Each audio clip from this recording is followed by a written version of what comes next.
Leafs GM Brad Treliving speaks on the new free agent crop and how the heck do the Leafs make it all work cap-wise. We'll explain all of that and more coming up on today's edition of the Locked On Leafs podcast, part of the Locked On Podcast Network. It's your team every day. You're Locked On Maple Leafs, your daily podcast on the Toronto Maple Leafs, part of the Locked On Podcast Network. Your team every day.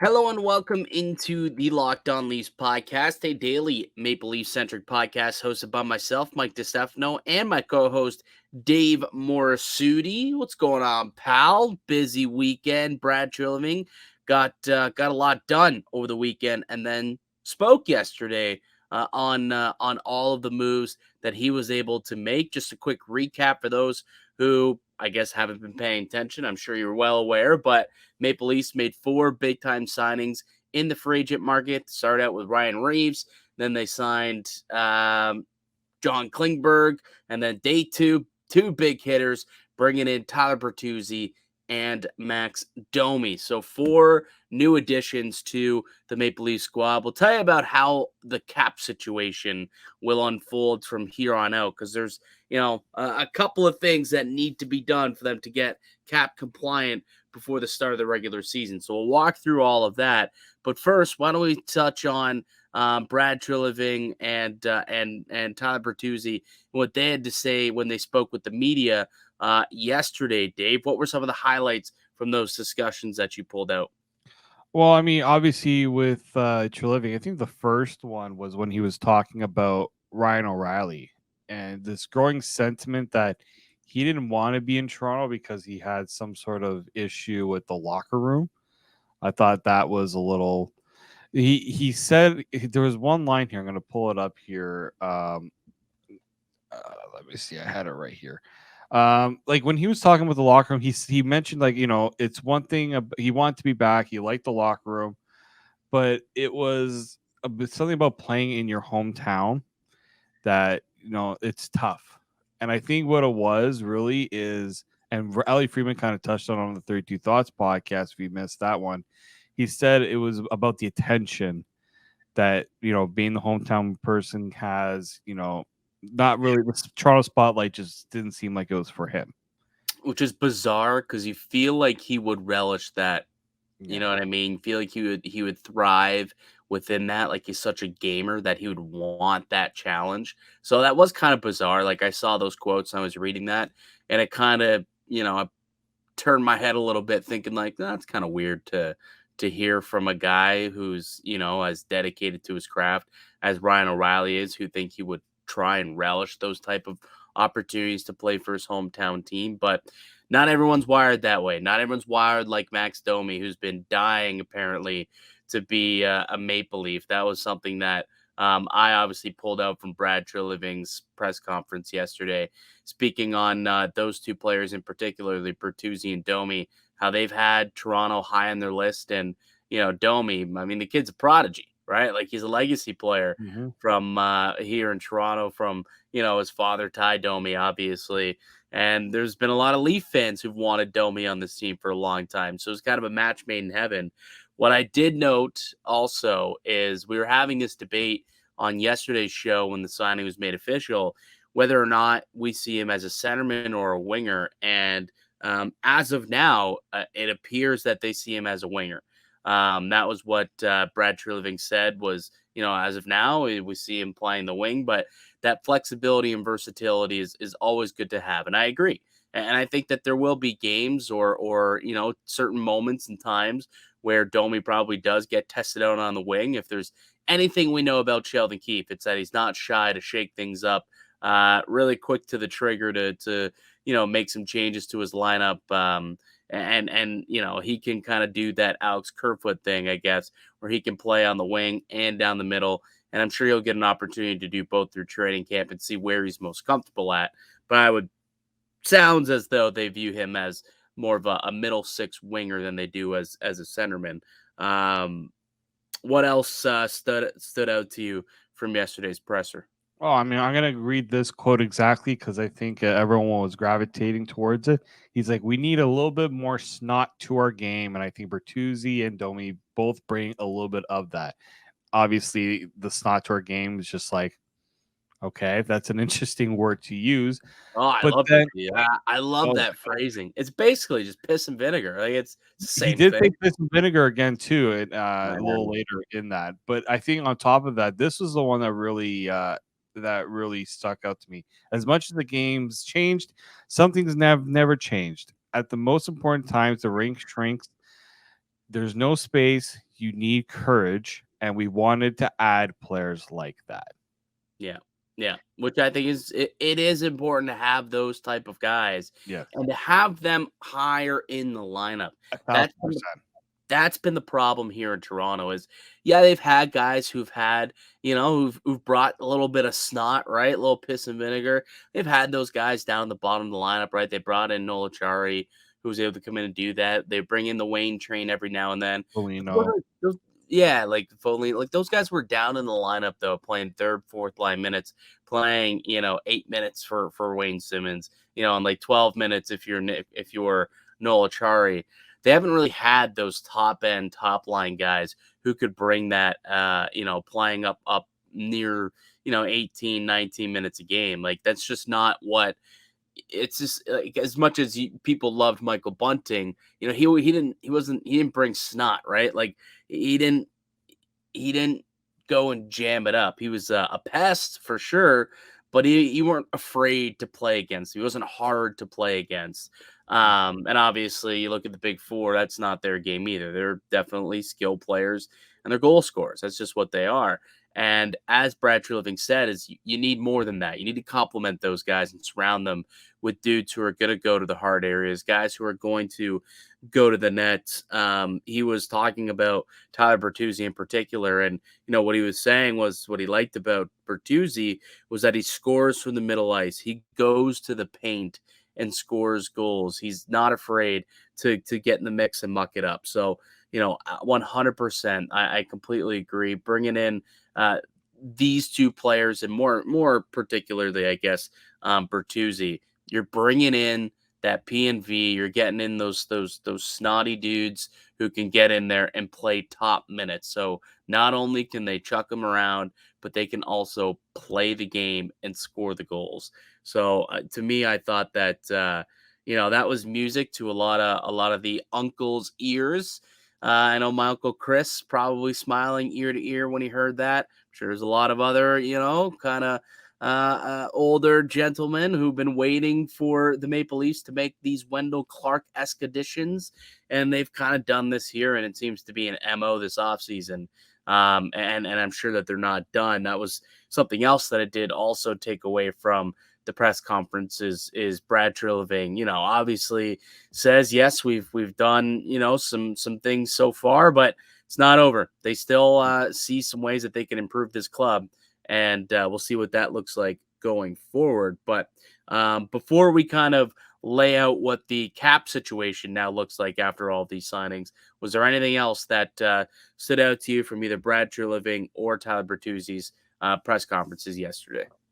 Well, I mean, like I think it was made known that Bertuzzi had the Leafs high on his list, but wasn't at the top of the list. There was still Boston kicking around there. It looked like he wanted to go back. Can't see why not. He wouldn't want to go back, but it looks like Boston kind of was a little too hasty to make other moves and lost out on the chance, and then the Leafs benefit a little bit from that.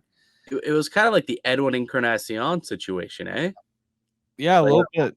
that's what it sounds like. It's like they wanted both parties wanted to have a reunion, and then Bertuzzi said, "I'll test the market and kind of see what's out there." And then by the time he went back, they're like, "Guy, we already gave your money away to other people. Sorry, it's not there anymore." So he had to pivot and go elsewhere. And hey, Toronto lucked out that time, right? Worked out Yep. in their favor, unlike it did with Encarnacion and was that Kendrys Morales who they gave Yes, all it that money was. to? Yep. Yeah. So luckily for the Maple Leafs, Boston went and signed a bunch of old dudes. And Bertuzzi was able to come to Toronto and fill a major void. Yeah, it really sounds as though both of these guys really wanted to be here, though. Like they're both Ontario players. So unlike Ryan O'Reilly, who didn't want to have to play under that type of pressure, these guys do want to play for this team and that type of pressure, especially Domi. It sounds as though this guy's just been itching to be a Maple Leaf for years. I know there was that quote that was going around when he got drafted by Montreal, and he kept saying, "Oh, Montreal's better now," because of all those photos of him in Leafs gear as a kid. But hey, I'm sure if you go back and you ask him, like, "Hey, did you really mean that?" He's going to tell you, "Hell no, had to say it in front of the cameras for my Montreal crowd. But now I'm home where I belong, and we'll get the party started here in Toronto." So, yeah, both players excited to be here. So, hopefully good things come for both these cats. Where do these signings put the Maple Leafs, though, in terms of the salary cap? Well, Dave, the answer is over the cap. We'll tell you how the Leafs can get under the cap and some other moves that might have to be done over the summer to get into a better cap situation. So we'll explain all that on the other side, and we'll get to where some of the former Maple Leafs ended up getting paid in free agency. All that coming up in a little bit. But first, let me tell you guys all about one of today's show sponsors. And it's our good friends over at FanDuel. Take your first swing at betting MLB on FanDuel and get 10 times your bet amount in bonus bets up to $200. That's right. Just bet $20. You'll land $200 in bonus bets, win or lose. That's $200 that you can spend betting everything from the money line to the over-under to who you think is going to score a home run. You can even bet hockey futures. Maple Leafs currently third, I believe, for the Stanley Cup odds. All of it on the app. It's safe, secure, and super easy to use. Plus, when you win, you can get paid instantly. There's no better place to bet on the MLB than on FanDuel. It's North America's #1 sports book. So sign up today and visit FanDuel.com/lockedon to get up to $200 in bonus bets. That's FanDuel.com/lockedon. FanDuel, the official partner of the Locked On Network. Welcome back into the Locked On Leafs podcast. I'm Mike DiStefano with my co-host, Dave Morassutti. You're listening to the Locked On Leafs podcast, a daily Maple Leaf-centric podcast you can find on YouTube. You can find it wherever you get your pods on audio form. We do upload new videos each and every day. So it's the off season for most, but not for Dave and I. Dave and I are locked in on what's going on day to day with the Maple Leafs, and you can be too. Just subscribe to Locked On Leafs. Let us know also down in the comment section below, how excited you are for these new additions. Give us a grade. How did Brad Treliving do in his first few days, his first few days as the Leafs GM throughout free agency with the additions he's made? Do you think the team's better? Do you think the team is worse than they were when he acquired them? Let us know in the comment section down below. I can tell you one thing about Tyler Bertuzzi and Max Domi, Dave, and that's that they're going to quickly become fan favorites. And you know that I'm a hockey card guy. I went to a hockey card show yesterday in Hamilton. You know what I saw a lot of that I haven't seen in a long time? Lots of Max Domi rookie cards. Everyone went through their boxes and pulled out all these Max Domi rookie cards and put them nice in front of everything, right in the center of all of the boxes and all the display cases. And I just thought it was absolutely hilarious to see people do that. Always. I remember when Ryan O'Reilly got traded too. I remember going to a show like a week later or a few days afterward. Same thing. Ryan O'Reilly, all taken out of everyone's boxes, marked up higher than you would expect, and then put right in front on the showcases. And I expect absolutely nothing less of those great vendors who do such thing to try and make a couple of bucks. And hey, it works because a lot of people were buying Max Domi and Tyler Bertuzzi cards yesterday, or Tyler Bertuzzi cards yesterday. All right, let's get to this cap situation though, where the Maple Leafs have themselves in. I think I can share I Well, I believe. Yes. I do have a graphic. I don't. Are you going to show the cap friendly page? Yeah, I was going to. Yeah. What graphic do you have? We'll have a tweet from cap friendly actually. Ah, that works too. So I think this is the one potentially you were going to talk about. Yeah, so this is where the Maple Leafs sit. If you're watching on YouTube, you can see here Cap Friendly has tweeted out where the Leafs sit cap wise after the signings that they've made. They also signed Dylan Gambrell yesterday too. I suppose we should mention that. He'll be a depth winger. Gambrell. He spent time in Ottawa and I think San Jose also. If Yeah, I'm not he was mistaken. drafted by San Jose, then Yeah, was traded to Ottawa. yeah, no depth piece role player. Like a grinder, journeyman type of guy. So I'm sure he'll factor in on the fourth line or in the fourth line mix throughout the season. So also Dylan Gambrell, welcome to Toronto. Let's not forget about that. But yeah, so where we sit with the Leafs cap situation, just scroll back up to the top of the tweet there, just so I can read everything that we have here. So yeah, so Dylan Gambrell signs 1 year, $775K. You've got Max Domi's 1 year deal at $3 million, Tyler Bertuzzi's 1 year deal at $5.5 million, John Klingberg's 1 year deal at $4.15 million, and then Ryan Reeves signed a 3 year deal at $1.35 million. After all those signings, the Maple Leafs currently sit with negative $8.8 million in salary cap. Now, you are allowed to exceed the salary cap. So this is why the Maple Leafs are not in terrible shape. I know I've seen a lot of people on Twitter and a lot of non-Leaf fans chirping at Leaf fans saying, how's this team going to get compliant? You're going to have to trade Nylander. You're going to have to trade all these pieces. That's not fair. How could the Maple Leafs go over the cap? You're allowed to go over the cap by 10% of the limit in the summer. So they're allowed to do this, and they have literally until after training camp to be cap compliant by the start of the season. So I'm sure all of that will happen. And there's still more moves to be made, more additions and subtractions as well, I'm sure.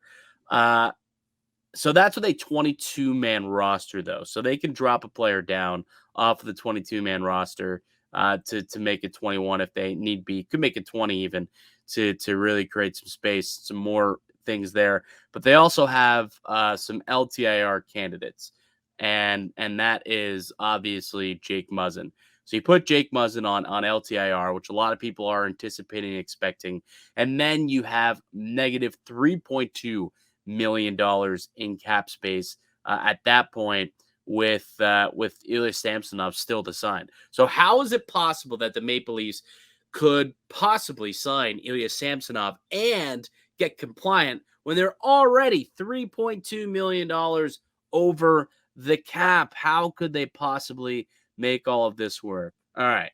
Well, I'm glad you asked, because I'm going to tell you, Dave. We're going to tell the people exactly how that can happen. And it really is quite simple if you really want to, if you think about it, because a lot of it starts with what we're looking at here when it comes to making them cap compliant by figuring out what the heck you're going to do with this Matt Murray fella. Right, Dave? Like, we've talked about this a lot.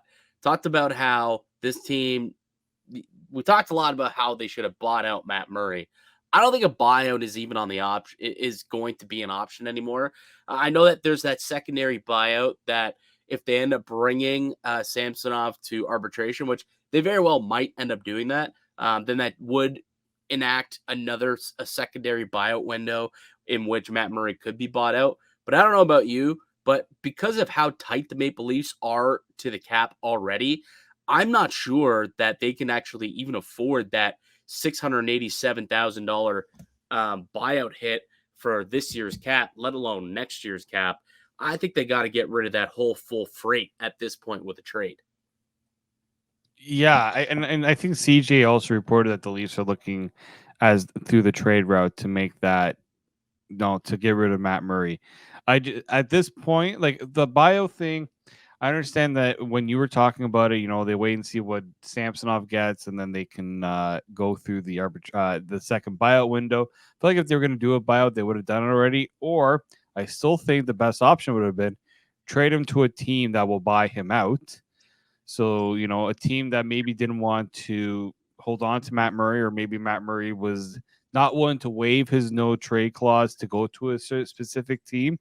All the Leafs and the team had to do was just tell Murray, we're trading you here, but we're gonna buy you out, and you get to go and sign whatever team's willing to take a shot on you. Which at this point, I don't think many teams are going to be looking to Matt Murray as their starting goaltender, and they would be a fool to do that.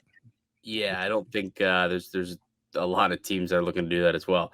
So I'm just literally going to pick a random team just to trade him to, just because I just want to, get this guy traded, just to show and get him off of the books. To show, because it'll take way more than a 7th round pick, obviously, to trade for Matt Murray. But this is just to get him off the books here, just so we can show the cap situation. So you find a way to make a trade, you make it happen. Then all of a sudden, you now have $1.4 million in cap space once they trade away Matt Murray. Now that's still not enough, Dave, to sign Ilya Samsonov. How much do you think it would cost to bring in Samsonov? What do you think that number will have to be at to get him locked up? Well, I think his qualifying offer is $2.5 million. Is it 2.5 or is it 1.8? Well, his salary was 1.8, but I saw that his I saw that his qualifying offer was 2.5. Either way, I think it'll cost more than 2.5 to Ingram anyway. Well, I mean, I think he really wants to go to arbitration. So to me, I think the number is probably going to be in that $3.5 to $4 million range. Yeah, I would agree. Yeah, I would agree with that. Somewhere in that realm. So how can we get as close to that number as possible? Well, first and foremost, thanks for coming out, Dylan Gambrell. But we are going to have to send you down to the minors. This is not a team that's going to be able to carry a lot of dudes on their roster, unfortunately. So he is going to have to go. Pontus Holmberg, you are waivers exempt, so you can also go down to the minors, and it will not hurt this team not one bit to send you there. So you also are going to have to go. And then, well, Robertson, if he's healthy, he comes back. He could be your 4th line winger, or you can set up these lines however you want to do it. Realistically, I'm just showing how the cap could work potentially for these guys. But that leaves you with $3 million. And I don't know if $3 million is enough to get it done. Worst case scenario, again, if you really have to get a little bit more cash, you can always send down who did I just send down? I can't believe that. Connor Timmins. There, thank you very much. You could always send down Connor Timmins, and then that really gives you enough space with $4.1 million in cap space, which should be enough to sign Ilya Samsonov. I think they're going to push for a short-term deal in the $3 million range, so they don't have to do that, so they can carry an extra body. So I'm just going to find, I'm going to find him in RFA, not in UFA. So Ilya Samsonov, I am curious if he would be willing to take a short-term deal in the same way that we just saw Tyler Bertuzzi and Max Domi take short-term 1-year deals, reset your market for when the cap goes up next year, and then maybe we could cash in. So, for Samsonov, maybe because, last year was a good season, but are you completely sold that this is your guy? Like, I don't know if he gets that 4 or 5 year deal in the $4 to $5 million range. I'm just not sold that the Maple Leafs view him as the answer, especially a new GM coming in. Like, there's still question marks on if Ilya Samsonov is for real and if he can be, a goaltender. I don't know if he's a starter or if you consider him a 1A, probably more of a 1A. That's what he's been. And for me, that might be worth, I don't know if that hits the $4 million range. So maybe just to make it all work, could you get him retained for $3 million bucks? Let's just say $3 million is the number on a 1-year deal, and then he hits the market again next year, and you can hopefully give him a couple of bucks, or potentially he walks as a UFA, because I think he only has 1 year left as an RFA. Mm-hmm. So let's say you get this done 1 year, $3 million, just to get him signed and into the building. And now all of a sudden you're sitting there Yeah, 1.1 million in cap space. Look at that. We don't have to actually send down Connor Timmins, so we could call him back up to the team. So you don't have to lose him on waivers potentially. And there you have it. We now have a cap compliant team. Jake Muzzin's on LTIR, which is fully expected. And the Maple Leafs have about $56,000 in cap space with a 20 man roster, 21 man roster, rather. So that is how this team can get cap compliant. There's still some other moves that could be done. It doesn't appear as though there's traction on a William Nylander extension. So could they maybe move off from that contract and open up some more space? Perhaps. Could they try and trade one of the other players that are here who are under contract? Perhaps that is something that they could look into. Maybe they do try and trade a Connor Timmins as well for someone who's a little bit cheaper, just to open up, a couple $100,000 more cap space to throw at Ilya Samsonov to try and get it done. So there are a few ways that the Maple Leafs can get cap compliant as things sit right now and still, be considered a really good team. But pretty much, I think that's probably going to be the routes that this team will go in as of now. Again, trades could completely change everything, obviously. But as the team is currently constituted, I believe those are the routes that the Maple Leafs can go and go through to get cap compliant and be ready to go for the season.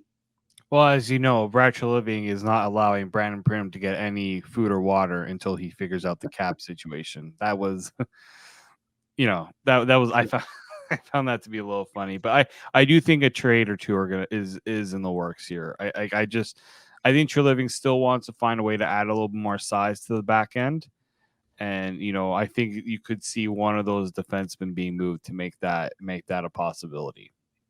Yeah, I think so as well. And like I was talking about before, we're I guess just to put a quick bow on this conversation before we move on to the Leafs who got paid over the course of the last few days. When it comes to William Nylander in particular, uh, we heard from Elliot Friedman in 32 Thoughts that it doesn't sound like things are close. It sounds as though William Nylander thinks his number should start with a 10, and the Maple Leafs think that his number should start with an 8. So that's pretty far in terms of negotiations. Does that mean that if things don't progress quickly, that Brad Treliving will start shopping Nylander? Perhaps that could be the case. Like it's going to be interesting to see how that all unfolds over the course of the summer. Yeah, well, I mean, this is a conversation we could discuss on tomorrow's show, but Yeah. it's going to be that's going to be probably the more interesting one over the next few weeks. That situation for sure. Yeah, absolutely. We could definitely get into that a little bit more tomorrow. Let's take one more quick break. And when we get back, we'll chat about all the former Maple Leafs who got paid in free agency. And man, did one contract ever blow my mind? We'll tell you who that is on the other side. I'm Mike DiStefano with Dave Morassutti. You're listening to the Locked On Leafs podcast, part of the Locked On Podcast Network. Welcome back into the Locked On Leafs podcast, a daily Maple Leafs centric podcast. You can find us wherever you get your podcast at, also up on YouTube. We'd appreciate it if you're enjoying the content that you would please subscribe and let us know how you're enjoying things down below. Let us know what you think of what Brad Treliving has done over the course of the last few days to set this team up for success. There's a little more snot on this group, but are they a better team? You can let us know your answer down below.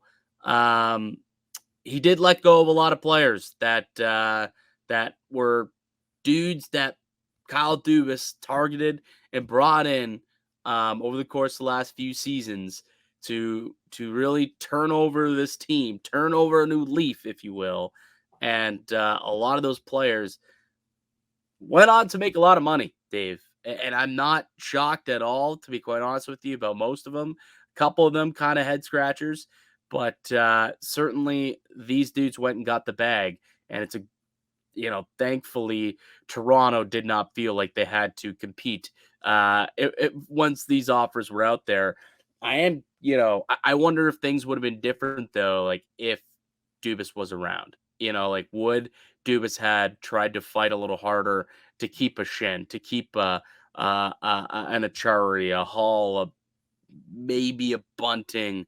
Would he have fought to keep Ryan O'Reilly in the fold? Would it have mattered? When it comes to O'Reilly, it's yeah, it's interesting to think about the kind of what if game if Kyle Dubas was around, how different the last few days might have been. But no point in going down that rabbit hole because he is not here. He is in Pittsburgh. And he did bring in one of those players, actually, acquiring Noel Achari for the second time in a few months. They bring him into Pittsburgh, a 3-year deal at $2 million per season. A deal that, I would have liked to see the Maple Leafs actually make that signing, to be honest with you, but he's off to Pittsburgh. Ryan O'Reilly signs a deal, 4 years, $4.5 million. He's off to Nashville. He'll be joined by Luke Shen, signing 3 years at $3 million, or 2.75, actually, I think it was, in Yes, Nashville. that was my bad. Yeah, Michael Bunting, 3 years at 4.5, I believe, is what he Yeah, signed there.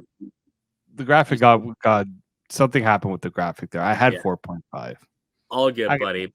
He goes to Carolina, 3 years, $4.5 million. Justin Hall signing 3 years, $3.4 million with Detroit. We'll go into that detail in just a sec. If those watching can see Dave Morassutti just holding his head, thinking to himself, what the heck is Stevie Y doing over in Detroit? I'm trying not to laugh at the Red Wings for that one. Yeah, they made a couple of interesting moves. And they have the last couple of free agencies. Eric Gustafson going to the New York Islanders, a 1-year deal at $875,000. And Alex Kerfoot signing in Arizona, making $3.5 million on a 2-year contract there. So he's off to Mullet Arena. Of those contracts, the former Maple Leafs, is there what one stood out to you as value deals? Which one really confused the heck out of you? And is there one that you wish that maybe Toronto would have matched at some point? Well, I thought the Achari deal was actually a pretty decent value for what he brings. So I thought that was not, obviously it's one that the Leafs felt like they couldn't really do because they did the Ryan Reeves deal, and how much you're really going to pay guys in your bottom six. You got to eventually, you have to set the limit at some point. I thought the Justin Hall one was obviously ludicrous. The Bunting one wasn't bad for Carolina. They need guys in their top six, and they didn't pay a lot. We've seen guys, I say, worse than Michael Bunting get more and longer term. Like he only got 3 years. I think the Ryan O'Reilly one, I think that's about right. That's kind of where I had him in my desire to bring him back to the Leafs. I didn't like the idea of going over 5. I think Nashville obviously got the benefit of the no tax part, not entirely. I'm not the person that thinks that's the only reason why the salary cap was a little cheaper. It's also, Nashville is a different place than Toronto, as I mentioned. It's an easier market to play in if you don't like the attention 24/7. So yeah, I thought the O'Reilly one, that was a digestible number. If the Leafs had done that, I would have been fine with that. So yeah, but there was some really like Luke Shen, good on him for securing the multi-year deal and at a pretty decent cap hit considering he's been bouncing around on 1-2 year deals for less than league minimum. Yeah, the Leafs couldn't compete with that number. Just they simply could not offer him anywhere near that number. We were talking like in the $2 million range potentially, and that was even kind of stretching it a little bit. For a guy like Luke Shen, he ends up signing 2.75, kind of the exact same contract that Lyubushkin signed last year coming out of Toronto. Yeah, pretty much identical deals. Okay. Talk to me about your thoughts on Justin Hall signing in Detroit at $3.4 million for the next 3 seasons. I know he made $2 million his last deal. I know he's played top 4 in penalty kill, But like, if you're Detroit, why are you giving this guy that many years? And I like a raise. I There's a can market for him. There's a market for Justin Hall. There was a market for this guy. I said all along that people are going to be shocked when Justin Hall makes too much money, and it's exactly what happened. Like there were 3-by-3 contracts all over the place for this guy, and Detroit beefed up their offer to 3.4, and he picks him. Yeah, and you know Simple as what? that. I'm glad he's staying in the division because the Leafs are going to be seeing a lot of him, and I'm not even worried about that. No, Justin Hall is going to become Super Saiyan top 4 D-man now with Detroit, and Leaf fans are going to rip their hair out saying, "Where was this guy?" Like, well, he was there. Just, you were too busy having predetermined hatred on the guy that you never really appreciated what he brought. So there's that. Another guy who there was some predetermined hatred on all the time, who got absolutely paid also, former Maple Leaf Pierre Engvall. 7 years, Dave. Got a 7-year deal with the New York Islanders. 7 years at $3 million per season. What possessed Lou Lamoriello to look at Pierre? And I'm a Pierre Engvall guy. I think he's a good player, a good role player, good bottom six guy. But to look at Pierre Engvall and say, he's part of our core long term, we got to get him locked up for the next 7 years. What could possibly be going through Lou's mind? Is he finally losing it, man? Like, I can understand if you're doing a 7-year deal and maybe it's coming in at like a $2.5 million cap hit because Like we saw with Miles Wood. Miles Wood signed Exactly. 6-year deal, but at $2.5 million. I mean, $3 million isn't that large when you look at it. Like Pierre Engvall played pretty well when he went to the Island. Like they clearly like what they saw with him both in the regular season and in the playoffs. To keep up, has a little bit of speed on the wings. They kind of needed that type of player, but it's just like the term, just 7 years. Can he do that for 7 years? I don't know. Like that's not a small, like an insignificant amount of money. $3 million. The cap's gonna rise a lot over the course of that contract, but still, that's quite the deal that Pierre got for himself. Yeah, I think that was a little much. I mean, well, he wasn't the only one that got a 7-year deal. Scott Mayfield also got a 7-year deal. The big one was supposed to be the Sorokin 8-year deal, and then I was like, you know what? Since we're giving Sorokin 8, we might as well give these guys 7. Just make it easy. You don't have to I don't have to worry about too many contracts after this. It feels like Lou's just trying to make it easier on his life to get so many of these long-term deals done because that's my only explanation for it at this point.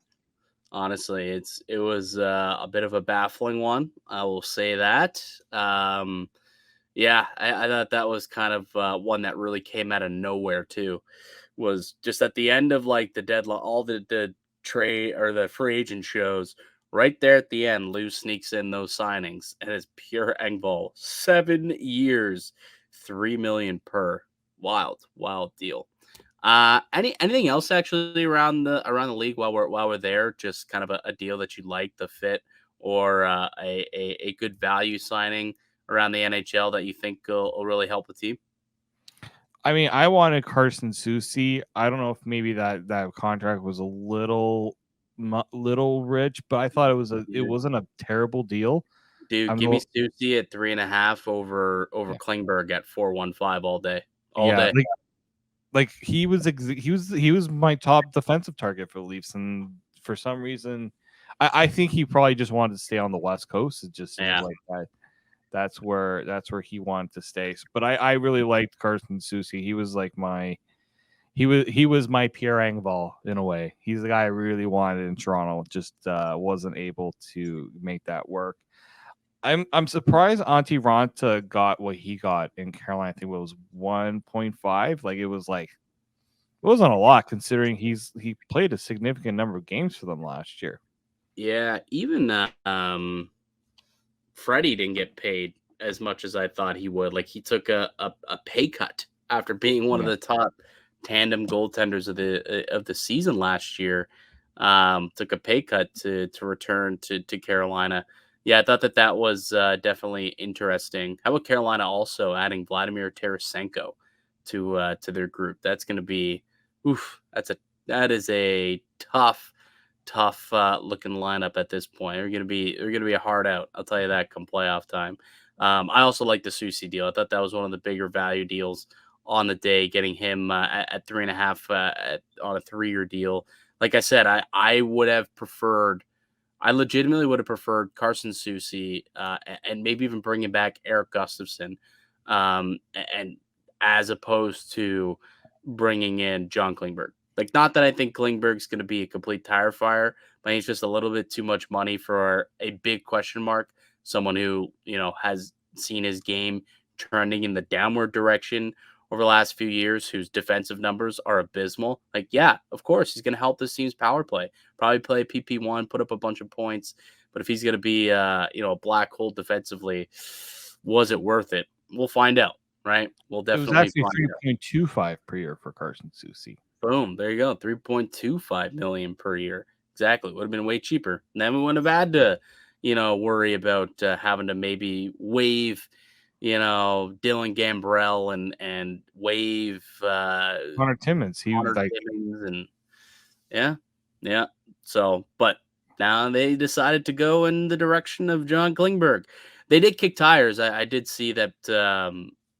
I think Elliot Friedman was reporting in the podcast that they did kick tires on Carson Susi, but Susi pivoted and wanted to stay out west and sign with Vancouver.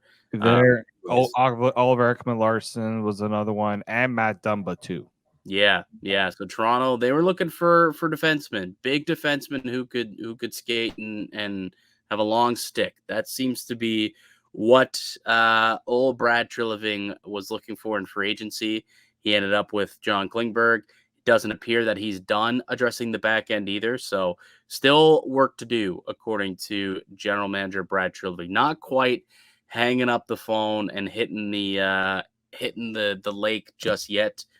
Still some work to be done for him and the Maple Leafs. Well, that'll do it for us here today on the podcast, Dave. I'd like to thank everyone for listening and supporting the show.